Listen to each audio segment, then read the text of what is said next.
or because of the full moon. And my marriage occurred when there was a full moon. The date was when there was full moon. That's why my marriage life is so happy, or with pleasure. So this kind of how to say, attributing events with the in presence or absence of stars and other celestial bodies is under the study of astrology.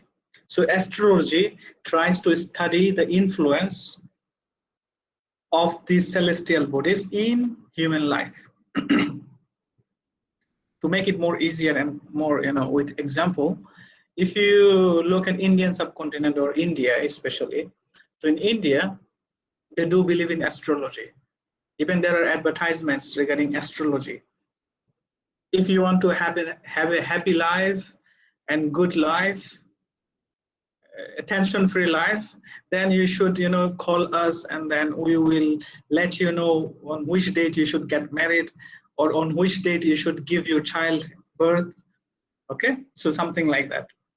So they believe that, and also on which date you should fast, or you should avoid fasting. So they believe that the position of certain star or sun or other planets, bring fortune in their life. So there is an influence of these bodies, of the celestial bodies, in their life. That's what they believe. So this is the study of astrology. Okay.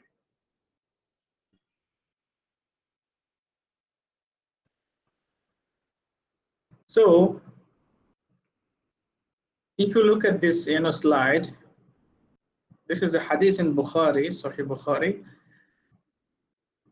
It mentions, the hadith mentions, Allah created the stars only for three purposes. One is to beautify the sky, okay, to beautify the heavens. Another reason is to stone the devils, the Shayateen, right? So Shayateen are sometimes, stoned by the stars. And the stars are also able to help people navigate in their life.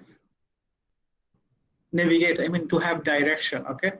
Like for example, you go to the sea, there are sailors, right?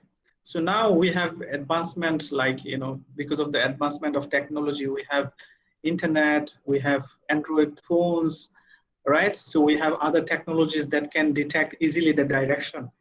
But before the advancement of technology, or even let's say in the classical era, there used to be sailors who used to go to the sea. So how did they manage to navigate their direction? They had expertise about how to study the stars. By understanding the movement of the stars, they would navigate their ship or boat. So you understand, so stars have been created only for these purposes that the hadith mentions.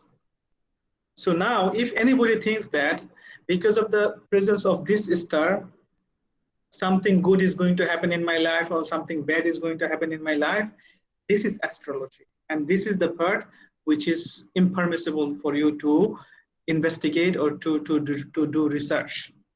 Means somebody should not seek further knowledge in astrology, okay?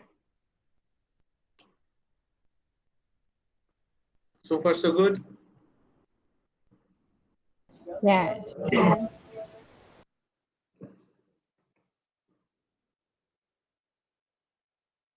Even there is a hadith in there is a Quranic verse that says about the stars. وَهُوَ الَّذِي جَعَلَ لَكُمُ النُّجُومَ, and it is Him who made the stars for you, لِتَهْتَدُوا بِهَا, so that you can be guided. Guided means here the guidance is not about the guidance of Sharia, like the spiritual guidance. Is the guidance about your direction, how you direct yourself in the sea or in the land. So these stars help you to direct your location or to direct yourself towards the place that you want to go for. Okay, so لِتَهْتَدُوا بِهَا فِي ظُلُمَاتِ الْبَرِّ وَالْبَحْرِ. So he created for you the stars so that you can be guided in the darkness of the sea and the land. So when it is at night, you don't have too much light. It's all dark because the night is dark. So how do you take help of the star to reach to a certain location? This is what the sailors in the past used to do. Okay. Now in astrology, what happened is, as I told the first example, that okay, they do believe that there is an influence of the star. The star may create certain event, like make certain thing happen. Oh, because of the presence of this star, my life is so so and so. Okay, something like that. So also there is a belief that, oops, what did I do?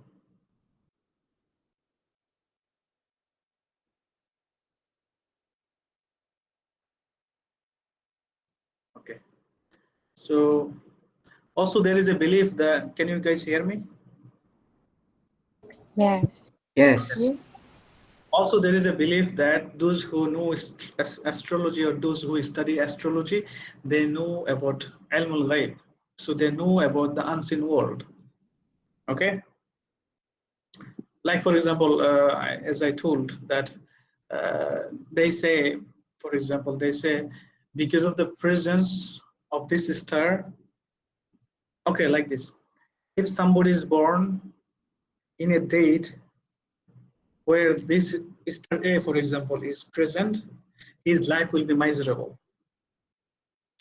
But if somebody is born in a day when star B, for example, is present, his life will be full of joys and happiness, because those stars, they believe those stars make their life happy or make their life miserable. So attributing something to happen with the planet or other celestial bodies is shirk. This is the study of astrology.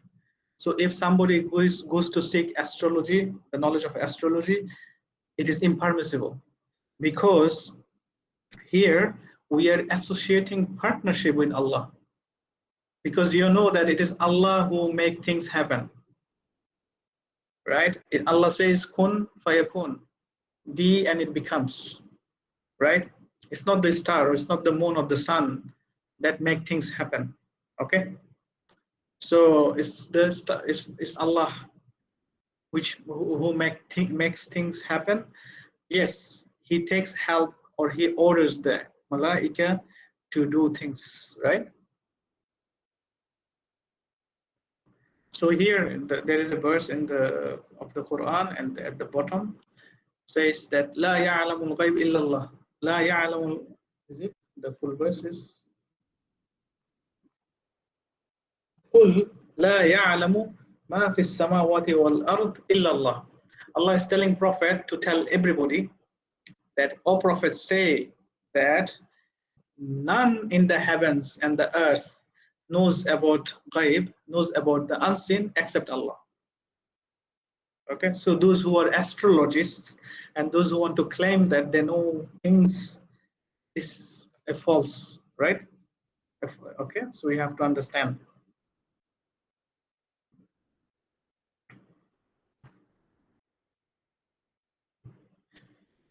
So with regard to astronomy,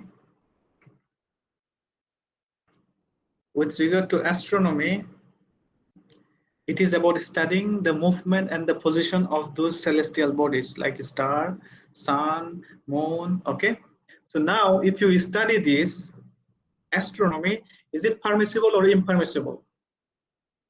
Okay, before we come to this, permissibility or impermissibility, let's talk about astronomy.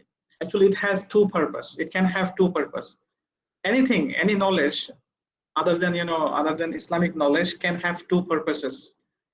One purpose that can serve religious purpose, Another one can have non-religious purpose.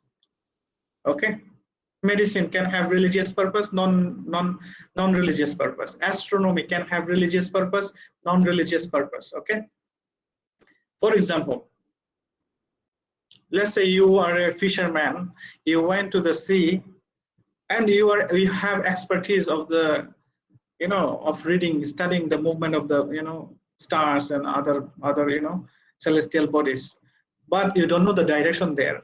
You don't have the phone, you don't have, compass to know the qibla, the direction of qibla. So what do? You have the expertise of studying the stars. So by that expertise, you make sure the direction of qibla, and then you pray towards qibla. So this is a religious purpose. Okay. So in that case, this knowledge is necessary, and it is actually obligatory, not for all Muslims, but at least a group of Muslims in the community needs to know how to, what to understand about astronomy that can serve religious purpose. Okay. And there is non-religious purpose of astronomy. For example, you want to know the seasons, the changes of seasons, when the rainy season will come, when sunny season will come, right? Sorry, when the summer will come and winter will come, right? So you want to know the changes of season. At the same time, you probably want to know, yeah, it's about that. Okay, season, changes of season, and everything. Somebody wrote something.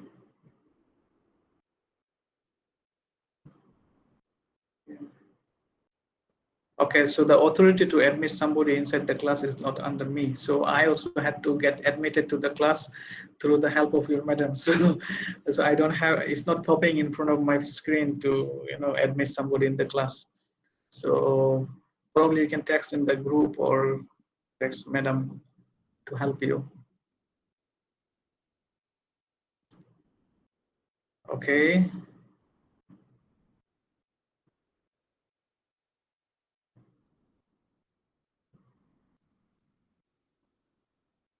Yeah, so this is what I said so far.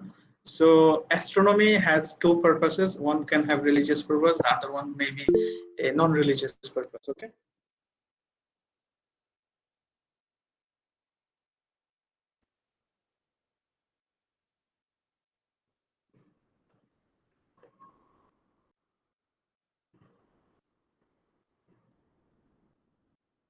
Okay, right. Also about weather, right? Whether you want to know the weather forecast and, daily weather forecast, we know now, right? So all these things are permissible. It has non-religious purpose. It can have religious purpose. Okay. So far so good. Is it clear? Does anybody have question? No, sir. No question from anybody? No. Somebody, in the last class talked about zodiac. I don't know about zodiac, or like you as attribute or associate some symbols to carry the meaning in your life. Okay, which is haram. Actually, haram is shirk. Nothing can cause anything in your life except by the permission of Allah. Okay, so here you can see that. Okay, now you can ask, for example, so did anything like astrology or astrological belief take place during the time of Prophet? You can ask, probably, right? So did anything like this happen? Do you guys know? Don't know. So yeah, it's not easy, like, okay, everything you will know, or even I know. I also had to study it. So yeah, it happened. So during the time of Prophet, Prophet Muhammad Sallallahu Alaihi Wasallam cannot have a son, right? Because Yeah. if his son is alive and he grows up, then he becomes a prophet. Whereas Prophet Muhammad Sallallahu Alaihi Wasallam became the last prophet, and he is Khatamun Nabi. So there is Khatam, okay, in his in his body even. That is khatam, means the symbol of ring, something like that. So he is the last prophet. There cannot be any other prophet.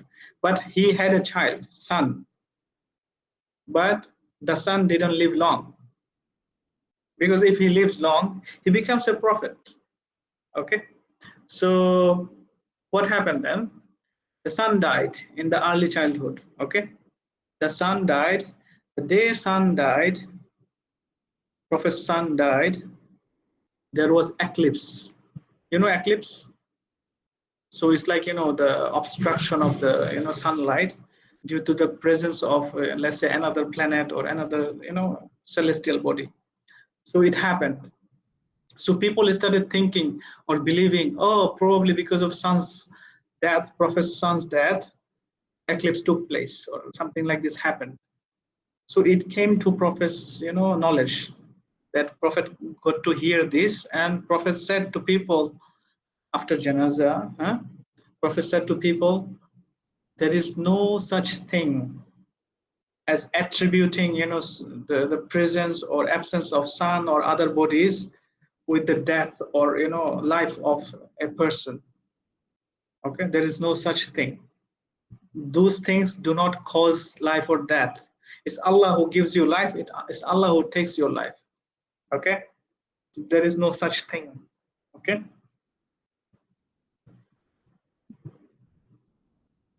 Now here you can see Ibn Abbas radiallahu anhum is saying that Prophet Muhammad said, he who had, so this is about similarizing astrology with magic.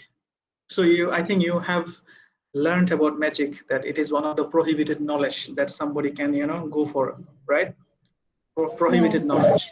So astrology has been similarized with magic. Okay, so here Prophet ﷺ said, he who has acquired some knowledge of astrology has acquired some knowledge of sorcery. So the more he acquires of the former, the more he acquires of the latter. Means the more he acquires of astrology, the more he gets to know about magic, and the vice versa. Okay.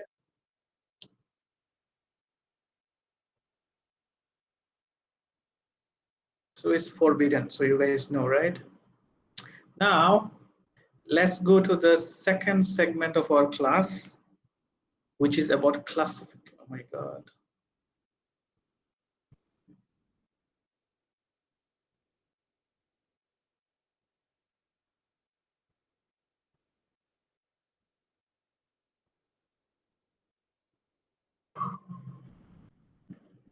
Are you guys here? My laptop is really disturbing today, actually. Yes, we're still here. We can still hear you. Okay. So let's start with the classification of knowledge. So this is the second segment of our class.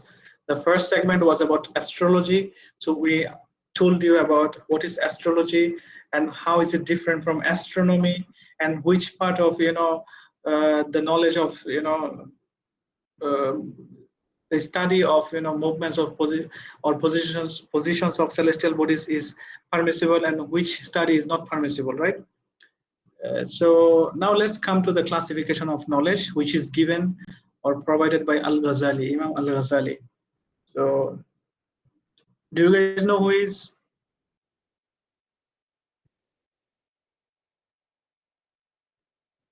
Anybody knows who he is?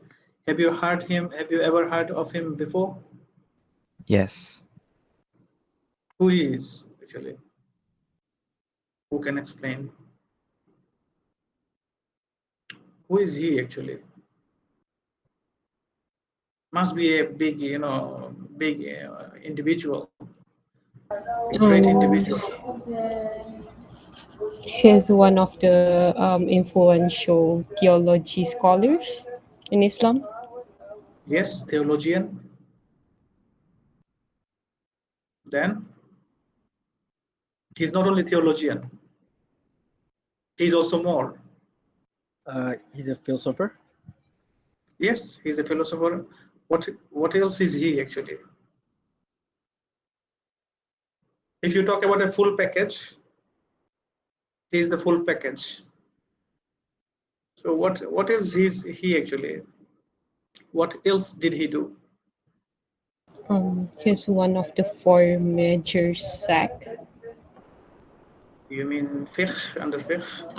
Yeah, sect madhab. Yes, mazhab. Yes, from Shafi'i mazhab. So also he's a Sufi. He's a philosopher. He's a theologian. He's what is called the usuli or faqih under Shafi'i mazhab. So he wrote books, usuli books, usul fiqh books under Shafi'i mazhab about al-Mustasfa. It's a very rich book with about how to extract hukum and ahkam from the Quran and the other revelatory sources. He wrote on this in this segment of the knowledge. He also wrote on theology. What is theology? Theology is about the belief about God and other pillars of belief, right? So you get to learn about who is God and who is the creator of good things and bad things. Okay, because there is a sect within theology who say that Allah is not the creator of evil things. Human is the creator of evil things. The evil things that happen or the things that we do as bad, we are the creator of those actions.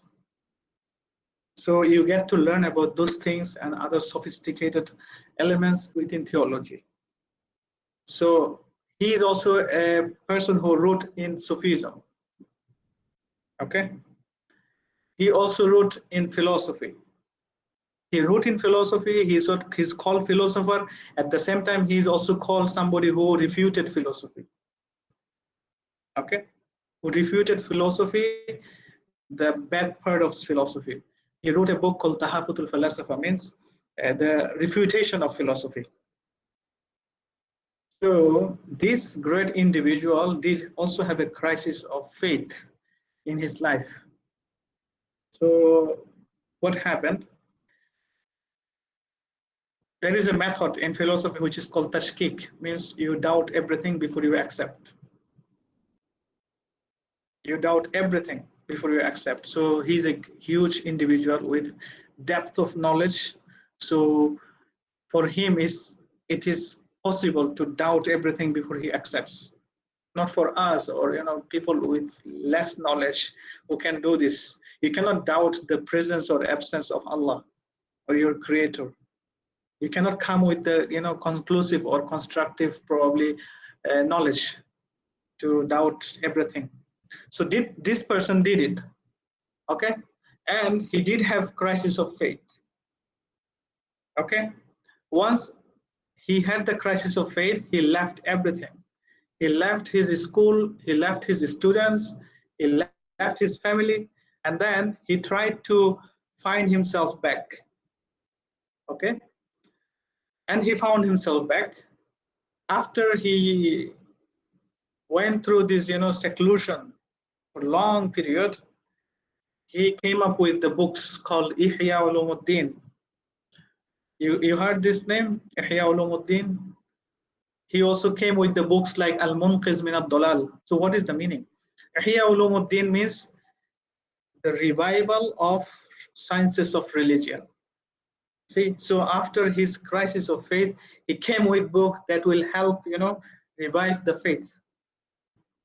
He also came with Al-Munqiz min ad-Dalal, means how to rescue yourself from misguidance. So if you guys have the English translation of these books, please have them. It will help you to strengthen your iman. And even I didn't read full, so I did have some reading from that. So it is a very, these books are very rich in their discussion. So now from him we get the classification of knowledge. So let's go through them. Okay. So the first classification that we find actually belongs to the class of philosophy, theoretical and practical. So this is a knowledge that is, that this classification we find in the philosophy. Okay, so theoretical and practical. Theoretical, what is theoretical? Theoretical is, right? It's about abstract ideas, right? Like your ideas, your, assumptions and your belief, right? And practical is more related to your actions.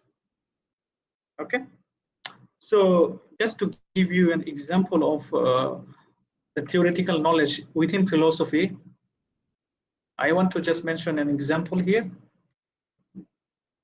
In philosophy, they say that every material in the earth, in the cosmos, is linked with 4 elements. Even our human behavior is linked with 4 elements of the cosmos. What are those 4 elements? One is water. Okay, water is component is moisture. Okay, wetness.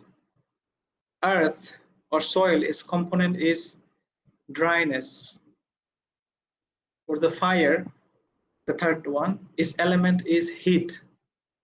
Okay, and the air is component is coldness.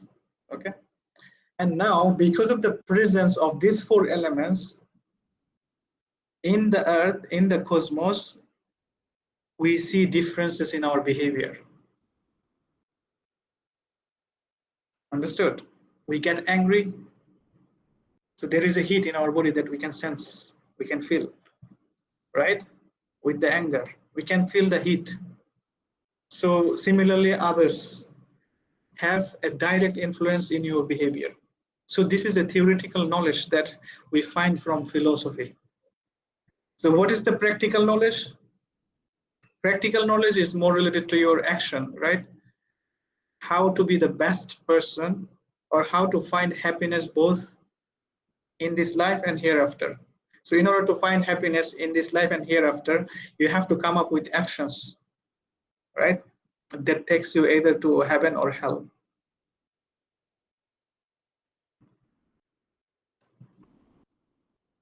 Now let's come to the other classifications. I will not move my slides from here, but I'm still describing from the slides. So in order for you guys to focus easily, so I'm still keeping the same slide. So now is about presential and attained knowledge. What is presential knowledge? Presential knowledge is a direct knowledge that comes from Allah directly. So there is no medium, okay? It's direct, there is no medium, it is coming to you. The thing is, this knowledge will not come to us, will not come to any normal human beings. It comes to only the prophets or Allah's chosen people. Okay, so like Quran was revealed to prophet without any medium, without any human medium. There was angelic medium, right? So Prophet Jibril was there, who worked as a medium to reveal the knowledge, right? So this knowledge is also called ilm ladun. What is the meaning of ilm ladun actually? Allah also mentioned in the Quran, وَعَلَّمْنَاهُ مِن لَدُنَّا عِلْمًا. The meaning is, we taught him min ladunna, from us, ilma, knowledge. So we taught him from us knowledge. So ilm ladunni is a knowledge from myself, means a knowledge from Allah, means a direct knowledge from Allah. Okay, so that's why it's called ilm ladunni. Presential knowledge is called ilm ladunni or ilm al-mukashafa, means the knowledge that is uncovered or unveiled. Okay, so this knowledge is unveiled to you and you can see the knowledge, perceive the knowledge. So this is not for common human beings. Okay, like remember the Musa alayhi salam wanted to see Allah, right? Then Allah showed his tajalli, his manifestation of his light, of his nur, to the mountain. So it's a mukashafa, it's uncovering his manifestation, okay? Allah's manifestation to the mountain. So this is a knowledge that only Musa alayhi salam had, not us, okay? So there are two terms, right? Ilmul ladunni and ilmul mukashafa, okay? So I want to give another example of ilmul ladun. The verse that I mentioned, وَعَلَّمْنَاهُ مِن لَدُنَّا عِلْمًا, about whom actually is Allah talking about this? Does anybody know? Allah is saying about a certain slave. Allah is saying, I taught him from myself and knowledge.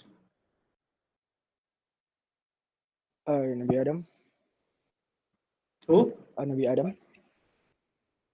Anybody else? Yes, Adam also was taught a lot of names, right?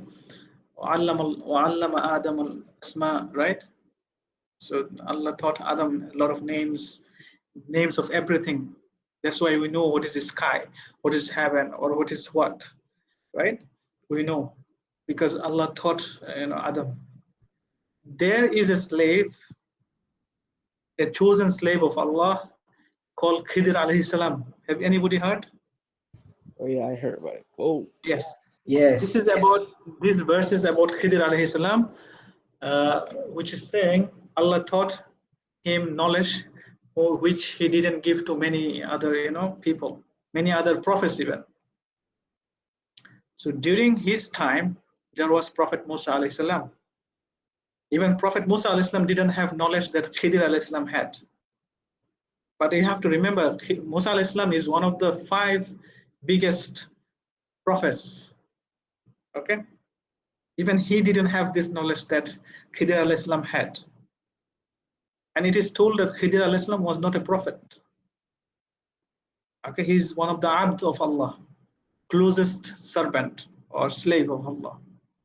Okay, so now let's talk about the event, what happened between Musa alayhi salam and Khidir alayhi salam. I think some of you know about it, some of you might not know also. So what happened? Musa alayhi salam met Khidir alayhi salam, okay, and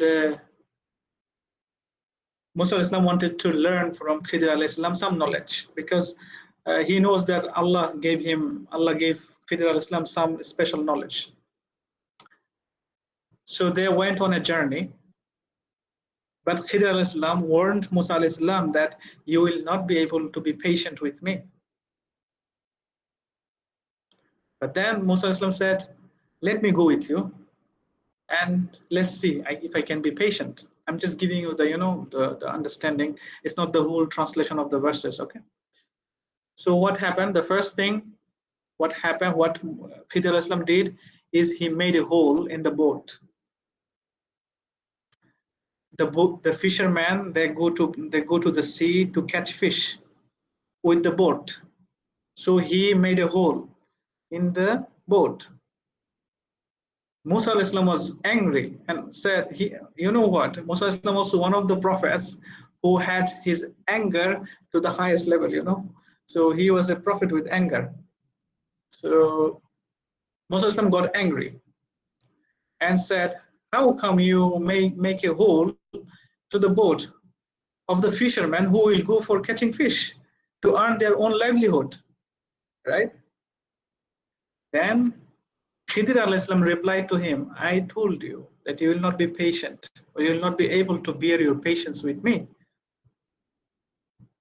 Then Musa alayhi salam said, okay, I'm sorry, this is my mistake, I'll be quiet. The next thing that Khidir alayhi salam did was more dangerous and more serious.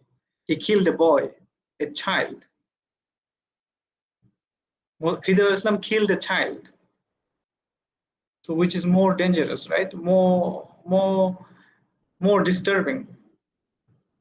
So Musa Islam still again got angry out of his natural instinct. He said, how could you kill a child which even did not reach maturity or puberty, even did not reach to the maturity at all. Again Khidir alayhi salam said, I told you, you will not be able to be patient with me. And still again he said, okay, let me be your patience. And if I disturb you again, if I interfere you again, you can separate your path from me. Okay, we can separate our path. And again they kept on going. On the way they got hungry. Okay, so they reached to a community where they asked for food. I mean, they asked for food to eat. The community refused them, didn't give them food. Okay, so but Khidir al-Islam did something for this community. What did he do? He built a wall. Then Musa al-Islam said, how come you help a community which even didn't give us food? Why would you build a wall for a community which even didn't help us by providing food? Now then Khidir al-Islam said, okay, this is a separation between you and me. We will not be proceeding anymore. And now I will tell you what I did and why I did. Okay. Then Khidir al-Islam starts to describe. I think you guys know about this all, right? Some of you don't know. I think I know, but I don't remember. Yes, some of you might not know. So let me just finish it. So about the boat,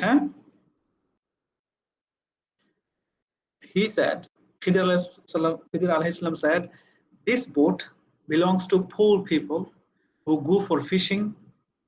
Okay, and behind them there is a pirate master, a master who is pirate.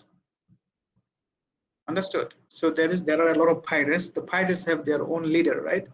So there is a big pirate, a leader of the pirates, and he snatches all the boats that he gets, all the good boats or good ships he snatches.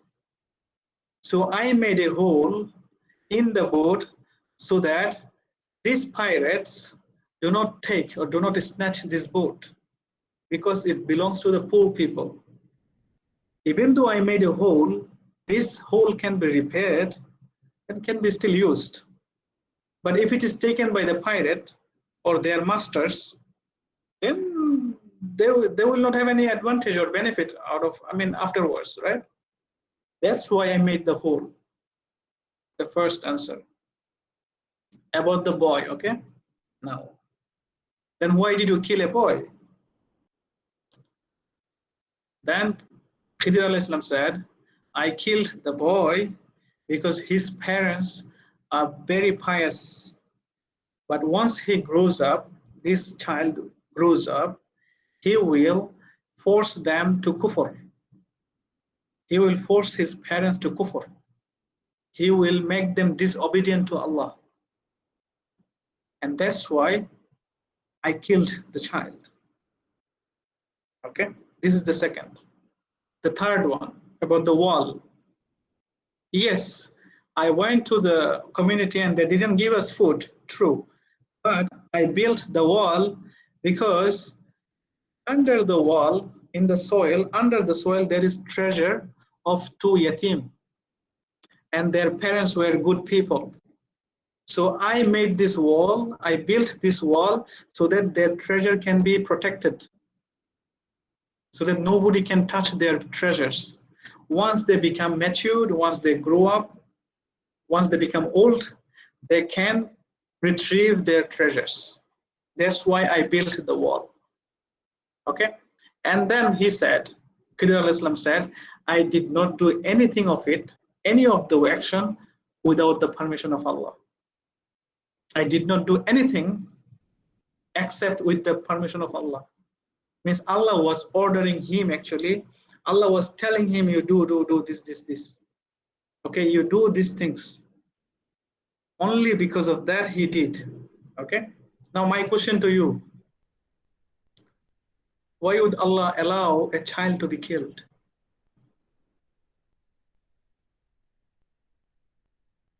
Answer me. Because Allah gonna replace it with a better one. Good answer. Yes, probably. Okay. What else?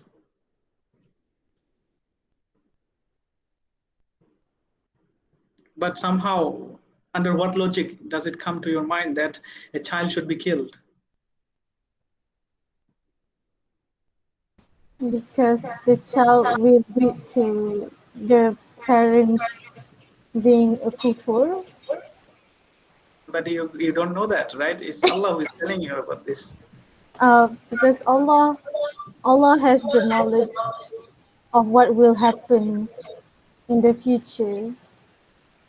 Yeah, this is So the right that's answer. why. This is the right answer. Now, it might not come into your sense how, okay, look, this sister said Nurul Rauha, right? Okay, Rauha. So Allah has the knowledge of everything, right? Means he knows what is going to happen in the future. But you don't know, right? You don't know. I can say, oh, such an innocent child, how can you kill this child? But Allah is the one who knows what this child is going to do in the future. If he turns out to be like Firaun, or if he turns out like to be, Namrud, yeah, then, or Abu Lahab, let's say, for example. So what can be more dangerous than this, right? So Allah knows everything, right? So we cannot question Allah's knowledge. We have limited knowledge.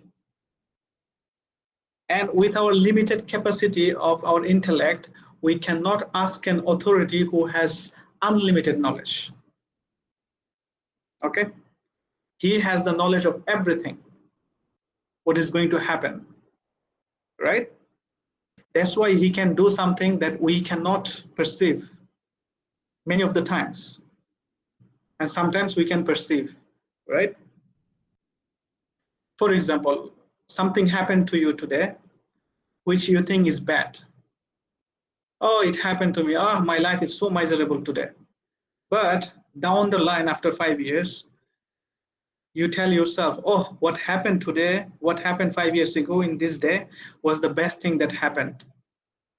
You come to realize that what happened to you after 5 years, you come to realize that what happened to you 5 years ago was the best thing. So what does that mean? It means you have a limited capacity of your intellect. You cannot grasp everything, every aspect of a thing. You cannot grasp. Your knowledge is limited. Even Quran says that you have been given only limited knowledge. Okay. Now, I just want to ask another question. So now it's haram to kill for us, actually, children or anybody, because we don't have the knowledge of the unseen, or we don't have the knowledge of future. Now you know that Allah has the knowledge of future, right? Allah has the knowledge of future. Then why did he send us in this earth? He could have just sent some of us in the heaven, and he could have sent some of us to the hell, because he knows everything. Then why did he send us in this earth? Who wants to answer this? For me, I think the reason why Allah sent us to the earth despite like knowing what will happen in the future is because as Muslims we need to strive to be a better person, to be like a better Muslim. So seeing the because Allah gave us will, gave us nafsu, gave us will, and Allah wants to see if we actually use what Allah gave us to strive to be a better Muslim. For me, I think because yeah, it can be easy to just send people to heaven, send people to hell, but then what's the point of us having our own will? Like, for me. Yeah, it's a good answer. Yeah, it's a good answer. What you are trying to say is about the test. Okay, so okay, now like this, for example, Allah, if he sends some of the people to the hell and some of the people to the heaven, probably the people with in the heaven will not ask anything, but those who are in the hell will surely ask Allah, on what basis did you send me to hell? How did you know that I'm going to turn out to be the bad one? For this reason only, he sent us to the earth and he is now taking your exam. So if you pass, you will go to the hell. If you will go to hell. You'll go to heaven, and if you do not pass, you'll go to hell. That's the thing. So the whole time we are in the earth is the test.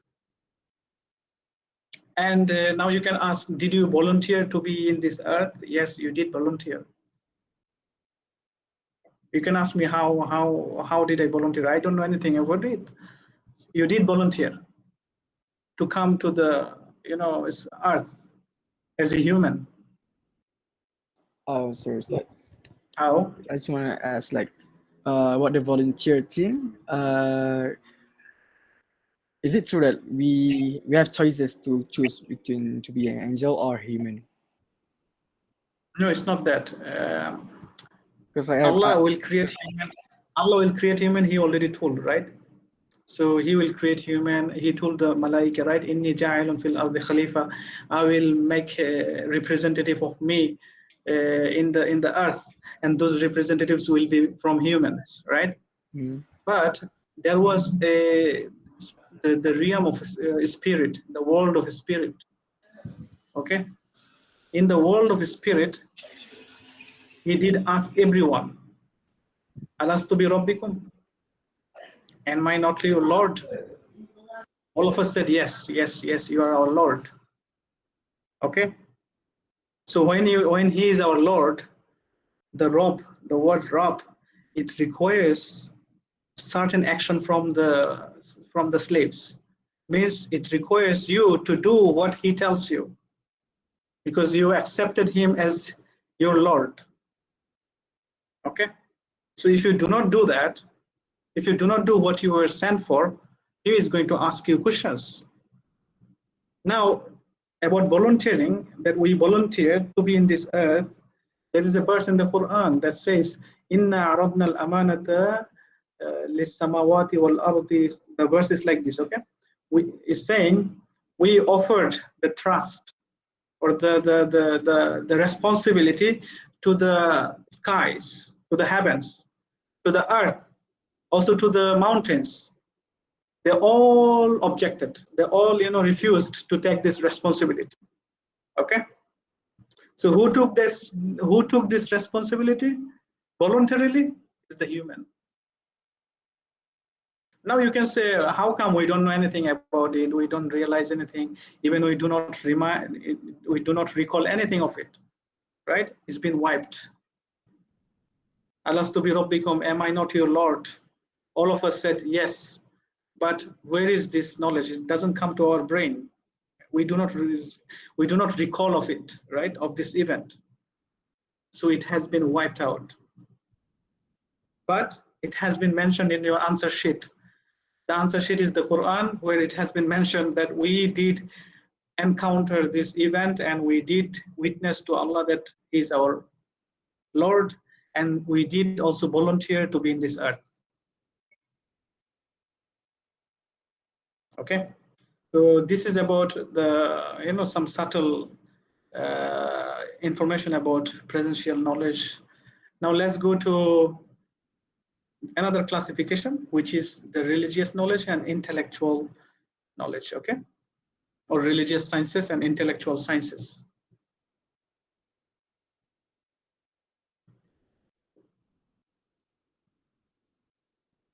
So far, so good, clear? That's clear. Yes.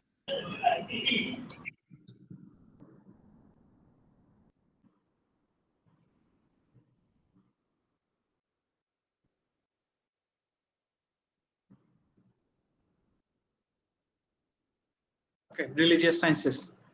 Now, when you hear the term religious sciences, you already know what religious sciences would probably mean, right? So religious sciences would include the knowledge of the Quran and Hadith, right? Of the revelatory sources, right? So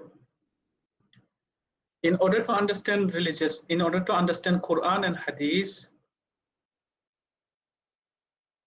there are many segments within Quran and Hadith that can be understood by going deep into the different disciplines in Islam. For example, we have the discipline of fiqh and usul, by which you get to learn deeper about ahkam, how certain rulings are derived from time to time.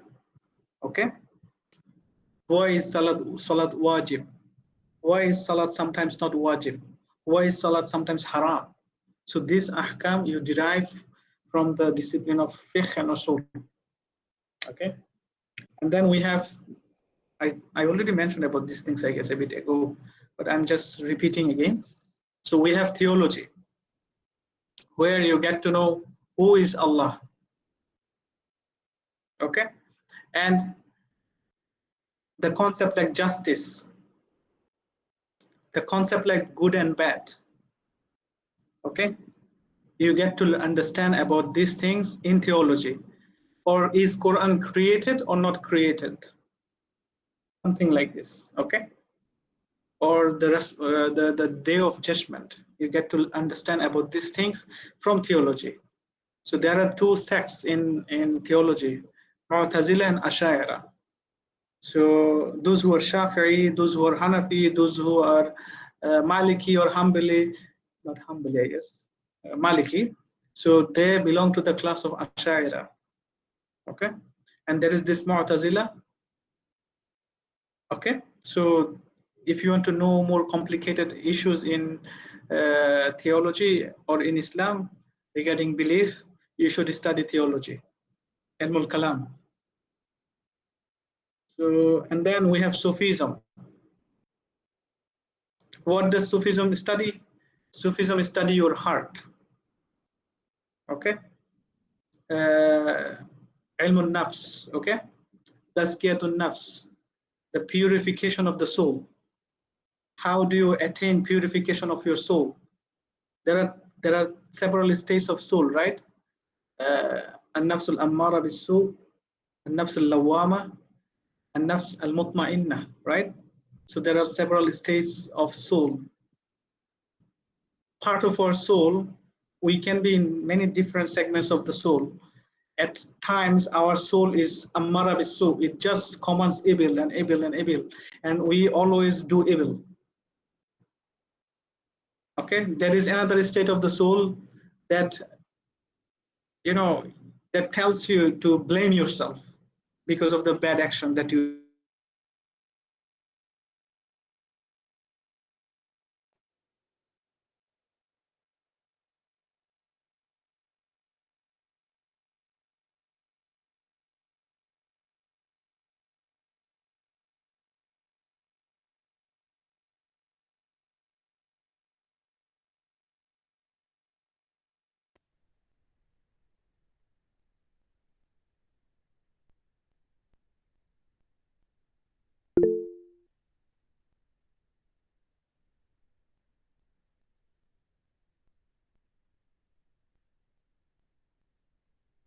Sir, your mic is off.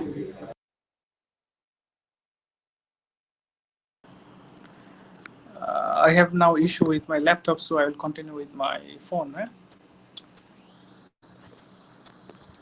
So I was talking about the nafs, right? So if you want to understand about, how to purify your soul, then you have to go to the department of Sufism. Okay.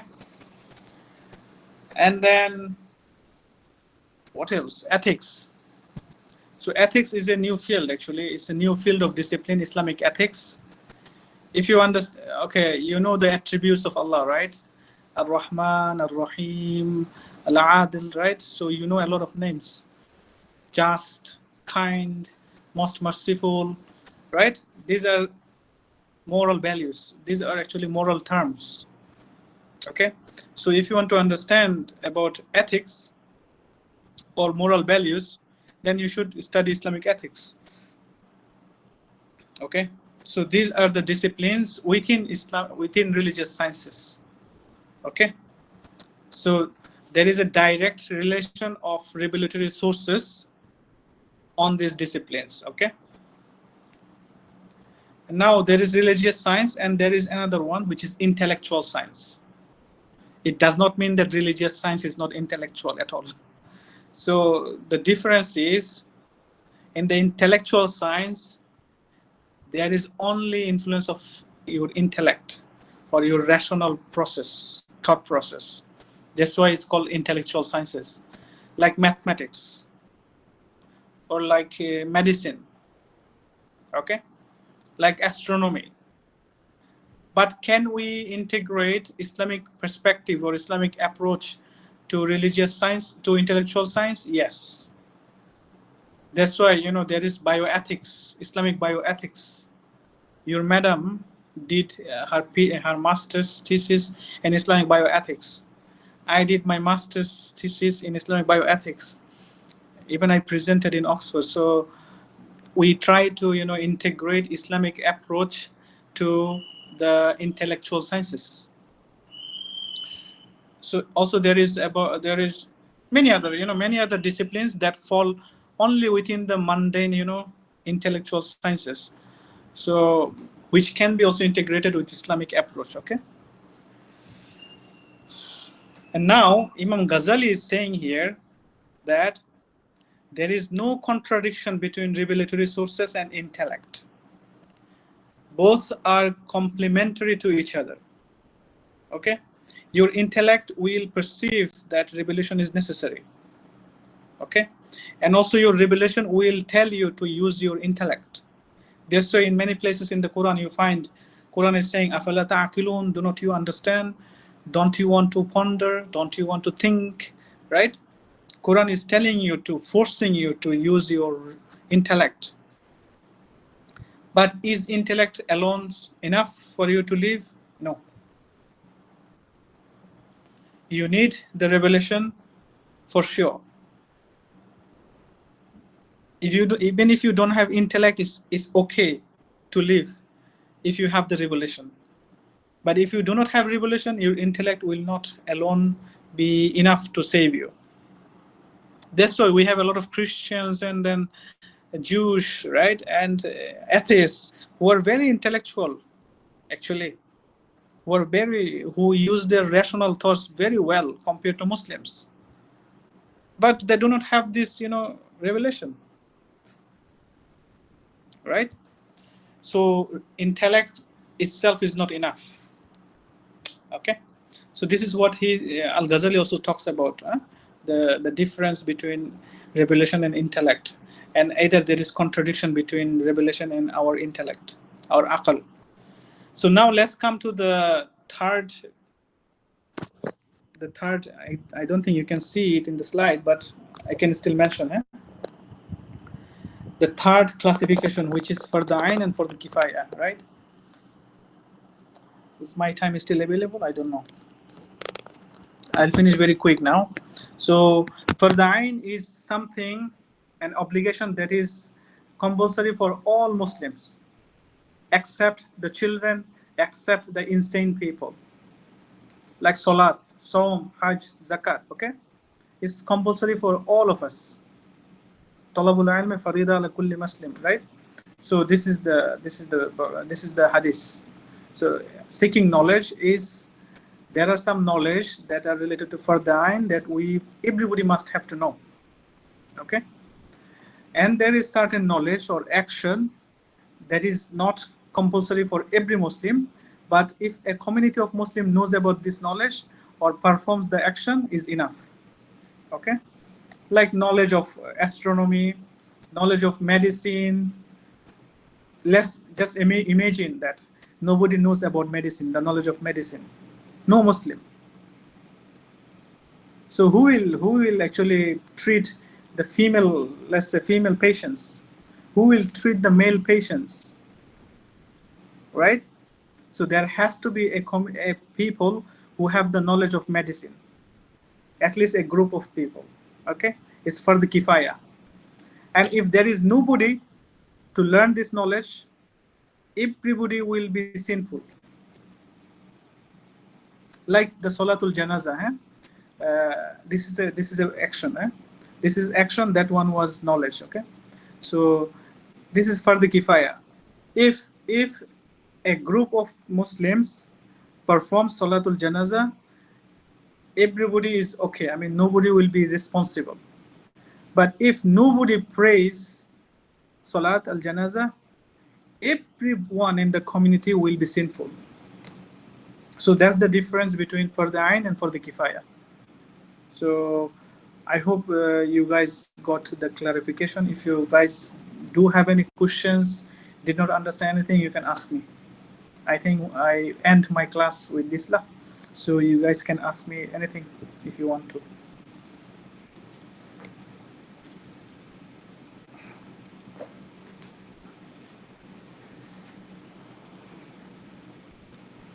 Any question?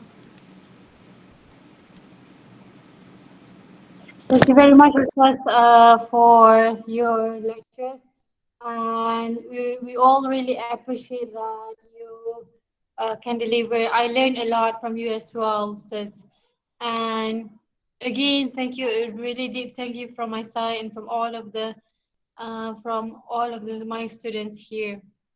My pleasure to And deliver the yes, lecture. yeah. So okay, for the presentations, if you guys can directly set up, please share your slides.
Okay, guys. So I will leave you guys with your madam and do have a good presentation. So I have to leave. Actually, I wanted to be until the end of the presentation to give some, opinions as well. But I guess, inshallah, I do pray for you guys to have a good presentation. All the best. Thank you. Thank you, Thank Ustaz. you very much. Thank you for Thank your you very much, lecture. Ustaz. My pleasure. Thank you. It's a very wonderful presentation. So thank you. My pleasure. Thank you. Please pray for me. Okay. Assalamualaikum.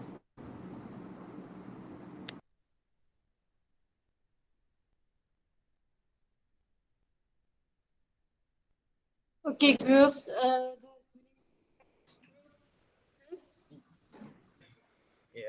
Yes, madam.